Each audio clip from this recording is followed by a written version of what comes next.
Good morning students, आपका स्वागत है मेरे YouTube channel born to success competitive classes में। जैसा कि आपको पता है कि हमारे झारखंड जेक बोर्ड द्वारा हाल ही में मॉडल प्रश्न पत्र 2022-23 बोर्ड परीक्षाओं के लिए कक्षा 10 और कक्षा 12वीं के लिए सेट 1 रिलीज कर चुका है। तो चलिए आज हम लोग उसी का एक पार्ट जो आपका विज्ञान है उसमें ऑब्जेक्टिव क्वेश्चन जितने हैं 40 उसको आज कंप्लीट करते हैं और आप लोग से आशा ये भी रखते हैं कि आप लोग एग्ज़ाम में बहुत अच्छा रिजल्ट लाएंगे।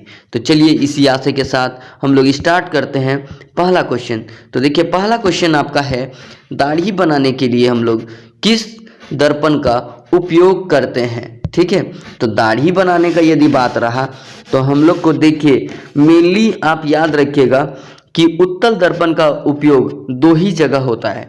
तो उत्तल दर्पण का उपयोग एक हो गया आपका स्ट्रीट लाइट और दूसरा आपका हो गया पश्च दृश्य, जिसको हम लोग बोलते हैं रियर व्यू, जो वाहनों में लगे होते हैं पीछे का दृश्य देखने के लिए। बाकी जितने भी हैं सारा अवतल दर्पण होता है। तो यहाँ पे हम लोग देखेंगे दाढ़ी बनाने के लिए पूछा गया है, तो इसका उत्तर आपका होगा अवतल दर्पण, जो कि आपका ऑप्शन नंबर सी में दिया गया है। तो बोल सकते हैं पहला प्रश्न का उत्तर ऑप्शन नंबर सी अवतल दर्पण होगा। तो चलिए चलते हैं अगले प्रश्न पर।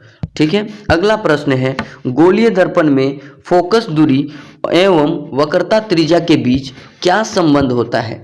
कभी भी आपको एग्जाम में संबंध पूछा जाए तो याद रखिएगा संबंध का मतलब होता है कि आपको फॉर्मूला पूछा जा रहा है।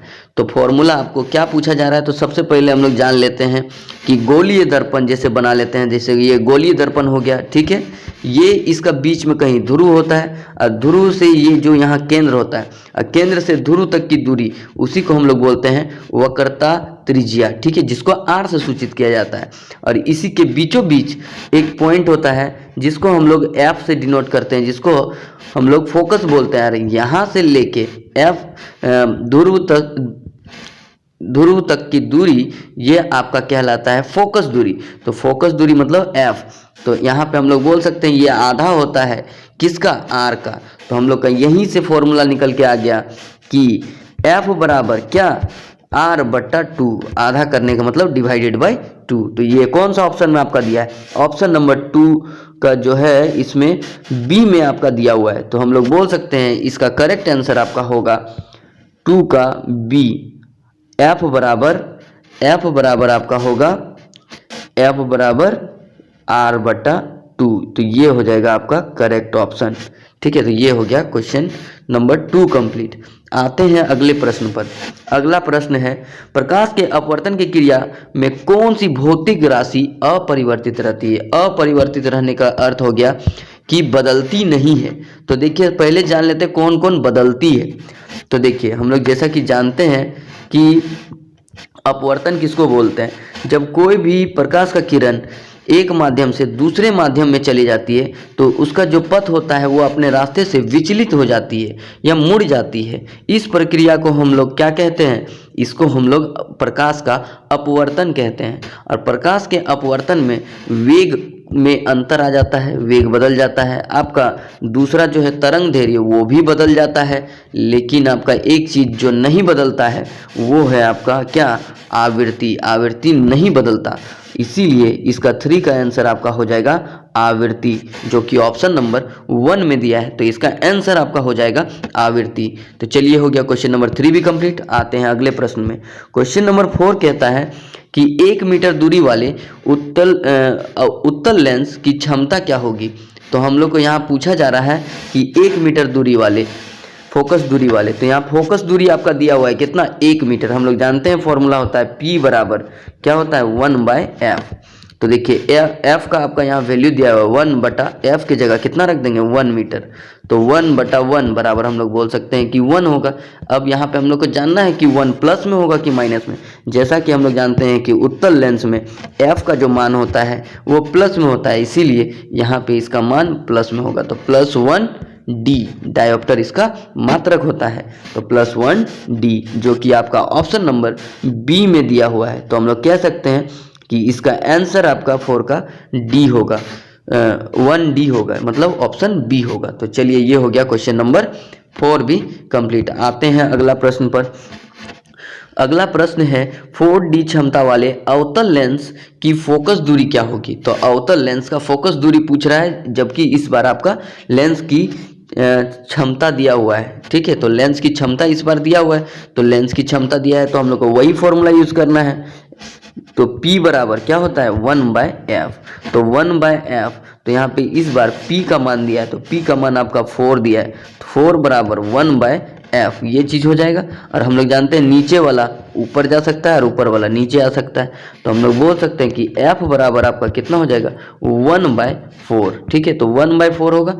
लेकिन हम लोग को यहाँ पता है कि सेंटीमीटर में सारा आंसर दिया है, देखिए तो सेंटीमीटर में दिया है, इसीलिए हम लोग इसको क्या करेंगे 100 से इसको हम लोग जानते हैं कि एक मीटर में आपका 100 सेंटीमीटर होता है, इसीलिए 1 मीटर को हम लोग 100 सेंटीमीटर में बदल दिए। इसको काटेंगे तो 4 से, तो इसको आ जाएगा आपका कितना 25। अब 25 सेंटीमीटर यही हो जाएगा आपका आंसर। तो आपका जो कि ऑप्शन नंबर कौन सा में दिया हुआ है आपका 25 सेंटीमीटर, वो आपका ऑप्शन नंबर बी में दिया है। तो आपका करेक्ट आंसर हो जाएगा ऑप्शन नंबर बी, 5 का बी। तो ये हो गया आपका क्वेश्चन नंबर 5 भी कंप्लीट। आते हैं अगले प्रश्न पर। अगला प्रश्न है आपका क्वेश्चन नंबर 6। वाहन के अग्रदीप में किस दर्पण का उपयोग किया जाता है। जैसा कि अभी आपको हम बताए थे कि उत्तल दर्पण का केवल 2 ही जगह उपयोग किया जाता है, बाकी सब जगह हम लोग किसका कौन सा आंसर रखेंगे अवतल। तो देखिए यहाँ पे उसके अलावा दिया है, अग्रदीप वाला दिया है, तो हम लोग बोल सकते हैं कि इसका आंसर 6 का ए होगा, जो कि आपका अवतल दर्पण है। ठीक है, तो ये हो गया आपका क्वेश्चन नंबर 6 भी कंप्लीट। आते हैं अगला प्रश्न पर। मानव नेत्र के जिस भाग पर किसी वस्तु का प्रतिबिंब बनता है वह क्या है। तो हम लोग जानते हैं कि जहाँ पे प्रतिबिंब बनता है उसको हम लोग बोलते हैं रेटिना। उसको हम लोग क्या बोलते हैं, उसको हम लोग बोलते हैं रेटिना। ठीक है, तो रेटिना इंग्लिश में उसको बोलते हैं, और हिंदी में यदि हम लोग बोलें तो उसको बोलते हैं दृष्टिपटल। ठीक है, उसको हम लोग क्या बोलते हैं दृष्टिपटल। तो इसका उत्तर आपका हो जाएगा दृष्टिपटल। तो हो जाएगा आपका 4th नंबर ऑप्शन दृष्टिपटल, ये हो जाएगा आपका आंसर। तो चलिए आते हैं अगले प्रश्न पर। अगला प्रश्न है सामान्य नेत्र की दूरबिंदु क्या होती है। तो दूरबिंदु यदि आपको पूछा जाएगा तो देखिए दूरबिंदु यदि पूछा जाएगा तो वो होता है अनंत। ठीक है, याद रखिएगा वो क्या होता है अनंत। लेकिन यदि निकट बिंदु देखिए आपको क्वेश्चन में पूछा जा सकता है, तो निकट बिंदु आपका होता है 25 सेंटीमीटर, याद रखिएगा। ठीक है, ये भी क्वेश्चन आपका एग्जाम में आ सकता है। तो इसका आंसर आपका क्या हो जाएगा ऑप्शन नंबर डी। आपका डी में जो दिया हुआ है, डी में अनंत दिया है, यही हो जाएगा इसका करेक्ट ऑप्शन। तो चलिए ये हो गया आपका क्वेश्चन नंबर 8। आते हैं अगला प्रश्न पे। नेत्र में जाने वाली प्रकाश की मात्रा का नियंत्रण कौन करता है। तो प्रकाश की मात्रा का नियंत्रण पुतली करती है, याद रखिएगा।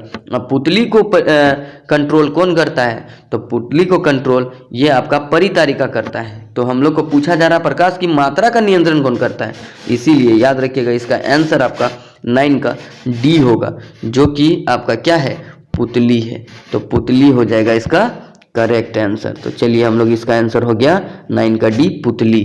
तो ये हो गया आपका क्वेश्चन नंबर 9 कंप्लीट। आते हैं अगला। मानव नेत्र में प्रतिबिंब की प्रकृति क्या होती है। तो याद रखिएगा मानव नेत्र में हम लोग को पता है कि उसमें उल्टा इमेज बनता है, उल्टा आपका प्रतिबिंब बनता है। तो इसमें हम लोग बोल सकते हैं जब भी उल्टा बनता है तो उल्टा वाला का जो भी होता है उसमें वास्तविक बनता है। तो हम लोग बोल सकते हैं कि इसका ऑप्शन क्या हो जाएगा डी, वास्तविक एवं उल्टा, या उल्टा एवं वास्तविक, वही चीज हो गया आपका क्वेश्चन नंबर 10 कंप्लीट। आते हैं अगले प्रश्न पे। अगला प्रश्न है 1 किलोवाट निम्न में से किसकी इकाई है। तो किलोवाट यहाँ पे बोला जा रहा है। ठीक है, यदि वाट बोला जाता या किलोवाट बोला जाता तो हम लोग बोल सकते थे कि किलोवाट का यदि होता तो इसका हो जाता ये शक्ति का। लेकिन यहाँ पे पूछा जा रहा है, यहाँ पूछा जा रहा है किलोवाट घंटा। तो इसका ऐसा ही मात्रक ये किसका है ऊर्जा का, याद रखिएगा। ये किसका ऐसा ही मात्रक होता है, ये ऊर्जा का ऐसा ही मात्रक होता है या इकाई होता है। ठीक है, तो ये हो गया आपका क्वेश्चन नंबर 11। आते हैं अगला प्रश्न पर। कूलम्ब किसका ऐसा ही मात्रक होता है। तो आपको जहाँ पता है कि कूलम्ब जो होता है वो किसका विद्युत आवेश का ऐसा ही मात्रक होता है। तो इसका आंसर हो जाएगा 12 का ए। तो चलिए ये भी हो गया आपका क्वेश्चन नंबर 12। आते हैं अगला 13। 13 में है विद्युत मोटर एक किस प्रकार का युक्ति है, एक युक्ति है जो परिवर्तित करती है। परिवर्तित मतलब किसको किस में बदलती है। तो हम लोग जानते हैं कि उसमें हम लोग स्विच देते हैं तब जाके मोटर आपका चलता है, मतलब हम लोग को विद्युत देना पड़ता है, लेकिन उसके बदले हम लोग को क्या मिलता है, पानी मिलता है। पानी मतलब हो गया यांत्रिक ऊर्जा। तो हम लोग बोल सकते हैं कि वो क्या करता है, विद्युत ऊर्जा को यांत्रिक ऊर्जा में आपका बदलता है। तो आपका ऑप्शन नंबर बी हो जाएगा इसका करेक्ट आंसर, विद्युत ऊर्जा को यांत्रिक ऊर्जा में परिवर्तित करता है। अगला प्रश्न है आपका क्वेश्चन नंबर 14, जल का विद्युत अपघटन किस प्रकार की अभिक्रिया है। तो जल का विद्युत अपघटन, तो पहले हम लोग जानते हैं कि जल को बोलते हैं H2O। H2O का विद्युत अपघटन किस में हो जाता है, H2 प्लस O2 में। तो हम लोग बोल सकते हैं कि पहले एक था, एक से टूट के कितना, एक था, एक से टूट के आपका दो गो बन गया। जब भी एक से टूट के एक जो आपका अभिकारक था वो टूट के एक से अधिक उत्पाद का यदि निर्माण करता है तो उसको हम लोग क्या बोलते हैं, उसको हम लोग बोलते हैं वियोजन अभिक्रिया। तो हम लोग बोल सकते हैं कि इसमें कौन सा आपका आंसर हो जाएगा, इसमें आपका आंसर हो जाएगा वियोजन अभिक्रिया, जो कि आपका ऑप्शन नंबर बी में दिया हुआ है। तो इसका आंसर हो जाएगा आपका बी। तो चलिए आते हैं अगले प्रश्न पर। अगला प्रश्न है CuO copper oxide plus hydrogen, तो आपको दे रहा है क्या, कॉपर प्लस H2O। तो दिए गए अभिक्रिया में किस पदार्थ का उपचयन होता है। तो याद रखिएगा उपचयन, उप मतलब आपका याद रखिएगा ऑक्सीजन का जुड़ना, ऑक्सीजन का जुड़ना प्लस होना, और अपचयन मतलब होता है ऑक्सीजन का माइनस होना, मतलब हट जाना। तो यहाँ उपचयन बोल रहा है तो जुड़ना। तो देखिए तो हम लोग जो भी होता है उपचयन या अपचयन वो पहला वाला में होता है, शुरू वाला में। तो देखिए कॉपर ऑक्साइड में पहले से है तो यहाँ तो होगा नहीं, तो इसमें तो घट रहा है, तो इसमें हम लोग बोल सकते हैं इसका अपचयन हो रहा है। लेकिन हाइड्रोजन यहाँ पे देखिए आप, हाइड्रोजन में नहीं था ऑक्सीजन, लेकिन यहाँ पे देखिए हाइड्रोजन में ऑक्सीजन आ गया, तो हम लोग बोल सकते हैं ऑक्सीजन जुड़ गया। तो हम लोग बोल सकते हैं कि इसमें किस पदार्थ का उपचयन हो रहा है, तो हाइड्रोजन का, जो कि आपका ऑप्शन नंबर 4 में डी में दिया हुआ है। तो 15 का आंसर आपका हो जाएगा डी। तो चलिए आते हैं अगले प्रश्न पर। अगला प्रश्न है नीचे दी गई चित्र में किस प्रकार की अभिक्रिया हो रही है। तो अभिक्रिया आपको पूछा जा रहा है, तो याद रखिएगा। देखिए इसमें क्या है, इसमें देखा जाएगा तो आपको इसमें देखेंगे ध्यान से, तो इसमें आपका दिया है देखिए कॉपर सल्फेट। तो कॉपर सल्फेट दिया है तो उसको आप लिख लीजिए कॉपर सल्फेट, ठीक है, CuSO4 प्लस, अब देखिए इसमें क्या है, लोहे की कील, तो हम लोग बोल सकते हैं Fe, ठीक है। तो इसको यदि हम लोग रिएक्शन कराएंगे तो ये क्या बनेगा, हम लोग जानते हैं कि Fe के साथ आपका जुड़ जाएगा कॉपर सल्फेट, तो FeSO4 हो जाएगा, प्लस आपका अलग हो जाएगा कौन, कॉपर। तो हम लोग देख रहे हैं कि यहाँ पे विस्थापन हो रहा है, ठीक है। तो विस्थापन हो रहा है, इसीलिए इस अभिक्रिया को हम लोग क्या बोलेंगे, विस्थापन अभिक्रिया, ठीक है। तो इसको हम लोग बोलेंगे विस्थापन अभिक्रिया। तो देखिए ये जो है आपका कौन सा ऑप्शन में दिया गया है, तो इसको यदि हम लोग देखेंगे तो ये आपका ऑप्शन नंबर सी में दिया हुआ है। तो हम लोग बोल सकते हैं इसका करेक्ट ऑप्शन आपका हो जाएगा ऑप्शन नंबर सी, विस्थापन अभिक्रिया। तो चलिए ये हो गया आपका क्वेश्चन नंबर 16 कंप्लीट। आते हैं अगले प्रश्न पर। अगला प्रश्न है निम्नलिखित में से कौन सा प्राकृतिक सूचक का उदाहरण है। तो प्राकृतिक सूचक का उदाहरण बोला जा रहा है, ऐसे तो बहुत सारा प्राकृतिक सूचक होता है हम लोग जानते हैं, लेकिन प्राकृतिक सूचक जो है आपका मेनली हम लोग को बोला जाएगा, तो यहाँ पे आपका कौन सा है, लिटमस पत्र है। तो आपका यहाँ आंसर क्या हो जाएगा, सी, लिटमस पत्र, ठीक है। बाकी जो है वो मैन मेड है या फिर हम लोग बोल सकते हैं संश्लेषित है, ठीक है। तो ये हो गया आपका 17 का सी आंसर। चलिए आते हैं अगले प्रश्न पर। अगला प्रश्न है किसी विलयन का पीएच मान 10 है तो निम्नलिखित में से क्या होगा। तो यदि 10 है तो वो क्या हो सकता है, जैसा कि हम लोग जानते हैं कि इसका पीएच स्केल जो होता है वो 0 से स्टार्ट होता है और 14 पे जाके ख़त्म होता है। अब बीच में आपका होता है 7, जो 7 वाला होता है वो उदासीन होता है, ठीक है। उसके बाद आपका जो यहाँ 7 से 14 तक होता है इसको हम लोग बोलते हैं क्षारक, ठीक है, इसको हम लोग बोलते हैं क्षारक। और यहाँ आपका 0 से लेकर 7 तक जो होता है इसको बोलते हैं अम्ल, ठीक है। तो जैसा यहाँ क्वेश्चन में दिया है कि आपका पूछा जा रहा है 10, तो 10 7 से बाद में होगा, 7 8 9 10 कहीं इधर होगा, तो हम लोग बोल सकते हैं ये किसके रेंज में आएगा, ये आएगा आपका क्षारक। तो इसका आंसर आपका हो जाएगा क्षार या क्षारक। तो ऑप्शन नंबर डी होगा इसका करेक्ट आंसर। तो चलिए आते हैं अगला प्रश्न पर। दिया गया चित्र क्या सूचित करता है? तो जैसा कि यहाँ पे आपका चित्र दिया है तो हम लोग बोल सकते हैं कि इस चित्र से हम लोग को पता चल रहा है कि कोई चीज़ डेंजर है, उसका हम लोग का साइन दिया गया है। तो डेंजर है तो देखिए हम लोग ऑप्शन पढ़ लेते हैं। ऑप्शन के हिसाब से हमें हमेशा हाथ साफ रखना चाहिए, गलत बात। दूसरा, हमें प्रयोगशाला में हाथ धोकर जाना चाहिए, गलत बात। हमें अम्ल में हाथ धोना चाहिए, गलत बात। तो चलिए अगला ऑप्शन है आपका सांद्र अम्ल तथा क्षार वाले बर्तन की चेतावनी चिन्ह, सही बात है। तो यही आपका होगा करेक्ट आंसर, आपका हो जाएगा डी हो जाएगा आपका करेक्ट आंसर। तो ये हो गया आपका क्वेश्चन नंबर 19 कंप्लीट। आते हैं अगले प्रश्न पर। अगला प्रश्न है आपका इमली में कौन सा अम्ल पाया जाता है? ये तो आपको पता ही होगा, इमली में आपका कौन सा अम्ल पाया जाता है? तो इमली में टार्ट्रिक अम्ल पाया जाता है। ठीक है, तो टार्ट्रिक अम्ल यहाँ पे देखिए ऑप्शन नंबर बी में दिया है। सिट्रिक अम्ल यदि बोला जाएगा तो नींबू में या खट्टे फलों में पाया जाता है। लैक्टिक अम्ल यदि आपका बोला जाएगा तो वो दूध में पाया जाता है। तो इमली आपका हो जाएगा करेक्ट आंसर। चलिए आते हैं अगला प्रश्न। कौन अधातु कमरे में के ताप पर द्रव अवस्था में पाया जाता है? द्रव अवस्था मतलब लिक्विड में कौन सा अधातु पाया जाता है कमरे के ताप पर?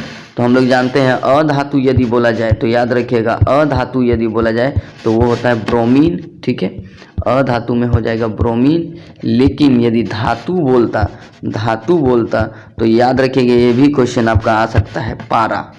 ठीक है, तो देखिए इसका करेक्ट ऑप्शन आपका क्या हो जाएगा? ब्रोमीन, क्योंकि अधातु पूछा है आपको। तो ऑप्शन नंबर सी होगा इसका करेक्ट आंसर। ठीक है, तो ये हो गया आपका क्वेश्चन नंबर 21। अगला प्रश्न है आपका निम्नलिखित में से किस पदार्थ का उपयोग अग्निशामक के रूप में बनाने में किया जाता है? तो अग्निशामक का उपयोग हम लोग किसका करते हैं? हम लोग बोलते हैं उसको खाने का सोडा, जिसको हम लोग बोलते हैं बेकिंग सोडा। तो बेकिंग सोडा का उपयोग हम लोग करते हैं इसमें। तो अग्नि सोडा, जिसको हम लोग क्या बोल सकते हैं? जिसका हम लोग बोल सकते हैं NaHCO3, जिसको हम लोग बोलते हैं सोडियम हाइड्रोजन कार्बोनेट, या फिर इसको हम लोग सोडियम बाइकार्बोनेट भी हम लोग बोलते हैं। तो इसका ऑप्शन हो जाएगा option number B, sodium hydrogen carbonate. तो ये हो गया इसका करेक्ट ऑप्शन। आते हैं अगले प्रश्न पर। अगला प्रश्न है 23, आधुनिक आवर्त सारणी किस आधार पर बना है? तो किस आधार हम लोग यदि बोलेंगे तो हम लोग जैसा कि जानते हैं इसमें इसका आधार किसको मान के किया गया था? आवर्त फलन किसका था? वो परमाणु संख्या का था। इसीलिए इसका ऑप्शन ए हो जाएगा करेक्ट आंसर। तो ऑप्शन नंबर ए जो होगा परमाणु संख्या, ये होगा इसका करेक्ट ऑप्शन। क्योंकि हम लोग जानते हैं बाकी जितना डॉबरेनर, मेंडलीव, न्यूलैंड का जितना भी था वो था आपका परमाणु द्रव्यमान पे, लेकिन ये जो था ये परमाणु संख्या पे था, आधुनिक आवर्त सारणी। तो चलिए आते हैं अगला प्रश्न पर। अगला प्रश्न है आपका 24, निम्नलिखित में से कौन धातु सबसे अधिक अभिक्रियाशील है? अभिक्रियाशील यदि आपको जानना है तो उसके लिए एक लिस्ट है, वो चीज़ आपको याद करना है। तो मेरे वीडियो को आप लोग देखिए, मेरा चैनल को सब्सक्राइब करके, वो बहुत सारा ऐसा वीडियो दिया है जो आपके लिए बहुत यूज़फुल होगा। तो देखिए इसका क्या होगा? के, ना, का, मगहल, मग, अल, जैनफी, इस तरह करके एक ट्रिक बना हुआ है। तो देखिए सबसे ऊपर में कौन आपका आता है? सबसे ऊपर में आपका आता है पोटेशियम। तो सबसे ज़्यादा अभिक्रियाशील कौन है? पोटेशियम। तो यहाँ आपका करेक्ट ऑप्शन हो जाएगा ए, पोटेशियम। ये हो जाएगा आपका करेक्ट ऑप्शन। चलिए आते हैं अगले प्रश्न पर।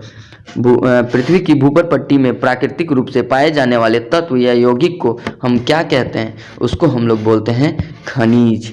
उसको हम लोग क्या बोलते हैं? उसको हम लोग खनिज बोलते हैं। और हम लोग जानते हैं खनिज से ही हम लोग अयस्क भी निकालते हैं। और गैंग किसको बोलते हैं? वो जो आपका कचरा उसके साथ जो पाया जाता है, जिसको हम लोग हटा के उसको हम लोग शुद्ध करते हैं, शोधन करते हैं, उसको हम लोग बोलते हैं गैंग। ठीक है, उसी तरह आपका धातु कर्ण भी वही चीज़ हो गया। तो चलिए ये हो गया आपका 25 का आंसर कंप्लीट। आते हैं अगला क्वेश्चन पे। अगला क्वेश्चन है आपका प्रोपेनॉल। प्रोपेनॉल जो है वो किस अभिक्रियाशील समूह मौजूद है? तो अभिक्रियाशील समूह या फिर आप बोलिए कार्यात्मक समूह, एक ही बात है। कार्यात्मक समूह बोलिए या फिर क्रियाशील समूह बोलिए, एक ही बात है। तो इसमें कौन सा लगा हुआ है? प्रोपेनॉल में। तो प्रोपेनॉल यदि हम लोग बोलेंगे तो याद रखिएगा प्रोपेनॉल का आपका हो जाएगा, ऑल बोल रहा है तो अल्कोहल, तो ये हो जाएगा अल्कोहल। तो ये आपका ऑप्शन नंबर 5 का सॉरी ये 26 का आपका ऑप्शन नंबर ए हो जाएगा करेक्ट आंसर। तो इसके बाद आते हैं अगला क्वेश्चन। अगला क्वेश्चन है आपका, अगला क्वेश्चन नंबर 27 में आते हैं, प्रकाश संश्लेषण की प्रक्रिया में निम्नांकित में से क्या नहीं होता है। तो देखिए ऑप्शन, इसको ध्यान से पढ़िएगा ये क्वेश्चन, क्योंकि क्वेश्चन में आपको पूछा गया है कि क्या नहीं होता है, क्या होता है वो नहीं। जल का टूटना, जैसा कि हम लोग जानते हैं कि प्रकाश संश्लेषण में क्या होता है, आपका कार्बन डाइऑक्साइड लिया जाता है, CO2 लेता है पेड़ पौधा, प्लस इसको क्या चाहिए, पानी चाहिए, हवा, ये हो गया CO2, ये हो गया आपका पानी। तो ये चीज़, दो चीज़ यदि लिया तो वो देता क्या है, वो हम लोग को देता है C6H12O6, ठीक है, जिसको हम लोग ग्लूकोज बोलते हैं। और दूसरा जो है वो आपको देता है ऑक्सीजन, और प्लस H2O भी बाहर निकालता है। तो देखिए यहाँ जल को तोड़ता है, सही बात है, जल का टूटना, देखिए यहाँ भी जल है, यहाँ भी जल है, तो इसको तोड़ देता है, तो जल का टूटना हो गया। ऑक्सीजन का मुक्त होना, तो देखिए ऑक्सीजन भी बाहर निकल रहा है, यहाँ देखेंगे तो ऑक्सीजन का भी मुक्त होना सही है।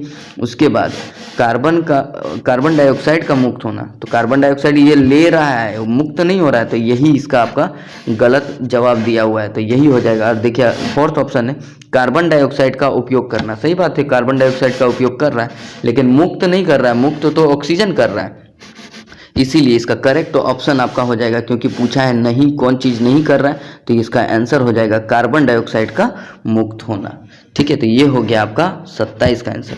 अगला क्वेश्चन पे आते हैं। तो अगला क्वेश्चन है आपका, फ्लोएम से खाद्य पदार्थों का परिवहन पौधे में किस दिशा में होता है। जैसा कि हम लोग जानते हैं कि जो पेड़ होता है, यदि पेड़ को यदि हम लोग लेंगे तो देखिए ये हो गया इसका टहनी, और हम लोग जानते हैं इसका जो जड़ से होता है, जड़ से जो लेता है वो जाइलम लेता है, जितने भी इसके क्या बोलते हैं कि खाद्य पदार्थ को चाहिए होता है, सारा चीज़ को वो कहाँ ले जाता है, पत्ते में ले जाता है। अब पत्ता में आपको पता है कि क्या प्रकाश संश्लेषण की अभिक्रिया से यहाँ पे खाना बनता है, और खाना बनने के बाद ये खाद्य पदार्थ चारों तरफ जितना भी इसका ये है क्या बोलते हैं, इसका जितना भी भाग है सारा भाग में बांट देता है। तो देखिए ऊपर तरफ भी जाता है, नीचे तरफ भी जाता है। तो ये काम होता है किसका, फ्लोएम का। फ्लोएम का काम यही होता है कि पूरे भाग तक पहुंचाना। तो देखिए, तो ये ऊपर और नीचे दोनों तरफ ले जाता है, तो इसका आंसर आपका हो जाएगा क्या, ऊपर और नीचे दोनों की ओर। तो ये ऑप्शन नंबर सी हो जाएगा इसका करेक्ट आंसर। तो चलिए आते हैं अगले प्रश्न पर। वृक्क की रचनात्मक और क्रियात्मक इकाई क्या कहलाती है। जैसा कि आपको पता है, इसको हम लोग नेफ्रॉन या फिर वृक्क या फिर हम लोग बोलते हैं वृकाणु, एक ही बात है आपका, ठीक है। तो इसका आंसर, करेक्ट आंसर हो जाएगा वृक्क या फिर वृकाणु या फिर नेफ्रॉन। तो चलिए आते हैं अगला प्रश्न पर। अगला प्रश्न है आपका, फल को पकाने के लिए कौन सा हार्मोन उत्तरदायी होता है। तो फल यदि आपको पकाना है तो आपको पता है कि इसके लिए हम लोग एथिलीन नामक हार्मोन का उपयोग करते हैं। तो ये हो जाएगा आपका कौन सा, ऑप्शन नंबर सी हो जाएगा करेक्ट ऑप्शन। तो चलिए आते हैं अगले प्रश्न पर। एस्ट्रोजन स्रावित होता है, तो एस्ट्रोजन जो है ये एक तरह का आपका क्या है, ये एक तरह का हार्मोन है जो स्रावित करता है। वो स्रावित होता है किसके द्वारा स्रावित होता है, तो ये आपका होता है अंडाशय द्वारा। तो इसका आपका करेक्ट ऑप्शन हो जाएगा अंडाशय, ऑप्शन नंबर ए, ठीक है। तो ये हो गया आपका आंसर। अगला है, नर युग्मक और मादा युग्मक के संलयन को क्या कहते हैं। तो इसके नर और मादा के संलयन को हम लोग निषेचन कहते हैं। तो ये आपका ऑप्शन नंबर बी हो जाएगा करेक्ट आंसर, ठीक है। तो ये हो गया आपका कंप्लीट। अब 33 में यदि देखेंगे कौन सा चित्र में कौन सा जनन हो रहा है। तो जनन जो है आपको पता है कि इस तरह का यदि जनन जो होता है इसमें मुकुल निकल आते हैं। तो हम लोग यहाँ पे देख रहे हैं कि आपका यहाँ देखिए एक मुकुल निकला हुआ है। ये जो मुकुल निकला है इसी को हम लोग क्या बोलेंगे कि ये मुकुलन होगा। तो इसका आपका करेक्ट आंसर आपका हो जाएगा ए, जो कि मुकुलन है, ठीक है। तो ये हो गया आपका ए कंप्लीट। चलिए आते हैं अगला प्रश्न पर। अगला प्रश्न आपका है, पक्षी और चमगादड़ के जो पंख हैं वो किस तरह के होते हैं। तो इसमें यदि हम लोग देखें तो देखिए ये होते हैं समरूप। ये कैसे होते हैं, तो ये होते हैं समरूप। तो समरूप यहाँ पे ऑप्शन में आपका दिया नहीं है, ठीक है। तो समरूप और एक दूसरा होता है आपका समजात। तो देखिए समजात का जो उल्टा होता है उसको बोलते हैं असमजात, ठीक है, असमजात। और इसी को हम लोग क्या बोल सकते हैं, इसी को हम लोग समरूप भी बोल सकते हैं। तो यहाँ पे देखिए असमजात को ही हम लोग को यहाँ ऑप्शन में दिया हुआ है, तो हम लोग समरूप के जगह पे यदि हम लोग यूज करेंगे आंसर तो वो हो जाएगा असमजात अंग। तो ये हो जाएगा आपका आंसर। तो अगला प्रश्न है आपका, मेंडल अपने प्रयोग के लिए किस पौधे को चुना था? तो जैसा कि आपको पता है कि वो मटर के पौधे को चुने थे, तो इसका करेक्ट ऑप्शन आपका हो जाएगा ऑप्शन नंबर सी। तो मटर ये हो जाएगा आपका करेक्ट ऑप्शन। अगला प्रश्न है आपका, निम्न में से कौन उत्पादक है? उत्पादक यदि बोला जा रहा है तो हम लोग जानते हैं पेड़ पौधे ही उत्पादक होते हैं जो खाना बनाते हैं शाकाहारियों के लिए। तो उत्पादक यहाँ पे यदि पेड़ पौधा में यदि देखेंगे तो एक ही ऑप्शन आपको नजर आएगा, वो है घास। तो 36 का आपका आंसर हो जाएगा घास। तो चलिए आते हैं अगले प्रश्न पर। अगला प्रश्न है कि किसी आहार श्रृंखला में शाकाहारी का निर्माण होता है। तो आहार श्रृंखला में शाकाहारी का निर्माण यदि बोला जाएगा तो हम लोग जानते हैं कि यदि इसका एक जो त्रिभुज होता है, जो सबसे नीचे होता है वो होता है आपका उत्पादक, ठीक है। उसके ऊपर जो होता है वो होता है आपका शाकाहारी का, ठीक है। तो शाकाहारी ही खाते हैं उत्पादक को। तो ये हो गया आपका प्रथम स्तर का, ये उत्पादक। दूसरा हो गया सेकेंड स्तर का आपका हो जाता है शाकाहारी। तो आपको पूछा गया है शाकाहारी का निर्माण क्या कौन करता है, तो ये हो जाएगा द्वितीय पोषीय स्तर का, सेकेंड नंबर में ये आएगा। तो ये इसका ऑप्शन हो जाएगा ऑप्शन नंबर बी, जो कि करेक्ट ऑप्शन है। अगला प्रश्न पे आते हैं। अगला प्रश्न है, ओजोन परत के अपक्षय के लिए कौन सा गैस जिम्मेदार है? तो यदि मेनली यदि कोई गैस बोला जाएगा तो वो है क्लोरोफ्लोरोकार्बन, जो कि आपका ऑप्शन नंबर बी में दिया है। तो उसको हम लोग शॉर्टकट में हम लोग यदि बोलें तो उसको हम लोग बोलते हैं CFC, क्लोरोफ्लोरोकार्बन। तो ये हो गया आपका क्वेश्चन नंबर 38। आते हैं अगले प्रश्न पर, निम्नलिखित में से कौन सा जैव मात्रा ऊर्जा स्रोत का उदाहरण नहीं है? तो देखिए यहाँ पे पूछा जा रहा है ऊर्जा स्रोत का उदाहरण नहीं है। और जब भी आपको बोला जाए जैव मात्रा, जैव मतलब जो जीव से जुड़ा हुआ हो, तो जीव से जो हम लोग को मिलता है मतलब जिसमें सजीव जुड़ा हो। तो देखिए यदि हम लोग देखेंगे तो लकड़ी में जीव जुड़ा हुआ होता है, पेड़ पौधा। गोबर गैस में हम लोग बोल सकते हैं कि जानवर जुड़ा होता है। कोयला में भी आपका जितने भी मरे हुए अवशेष होता है उसी से कोयला बनता है। लेकिन यदि आप नाभिकीय ऊर्जा बोलेंगे तो वो आपका नहीं होता है उससे। तो हम लोग बोल सकते हैं इसका करेक्ट ऑप्शन आपका सी हो जाएगा, नाभिकीय ऊर्जा, ठीक है। आते हैं अगले प्रश्न पर, वो जो कि आपका लास्ट प्रश्न है, पवन ऊर्जा उत्पादन के लिए पवन की चाल न्यूनतम कितनी होनी चाहिए? न्यूनतम कितनी होना चाहिए मतलब मिनिमम कितना होना चाहिए उसका चाल। तो जैसा कि यदि चाल बोला जाए कितना होना चाहिए तो उसका चाल होना चाहिए 15 किलोमीटर प्रति घंटा। याद रखिएगा 15 किलोमीटर प्रति घंटा। तो आप कंफ्यूज नहीं कीजिएगा, इसका ऑप्शन 15 किलोमीटर प्रति घंटा होगा, 15 मीटर पर सेकंड नहीं कर लीजिएगा, ठीक है। तो इसी के साथ आपका जो है ये हो गया आपका सारा 40 का 40 ऑब्जेक्टिव क्वेश्चन कंप्लीट। तो देखिए आपको हम अभी से ही आपका जो मेन एग्ज़ाम है उसके लिए ऑल द बेस्ट कहना चाहते हैं। और मेरे चैनल को प्लीज़ यदि अभी तक आपने लाइक और सब्सक्राइब नहीं किया है तो प्लीज़ मेरे चैनल को लाइक सब्सक्राइब कीजिए। और देखिएगा आपको सब्सक्राइब करने के बाद इससे बहुत ज़्यादा आपको लाभ मिलने वाला है। देखिए मैं आपको वादा करता हूँ एक बार मेरे परिवार में जुड़ जाए उसके बाद आपको इस चैनल से आपको जितना लाभ मिल सकता है वो आपको दूसरे चैनल से नहीं मिलेगा। तो ठीक है, थैंक यू।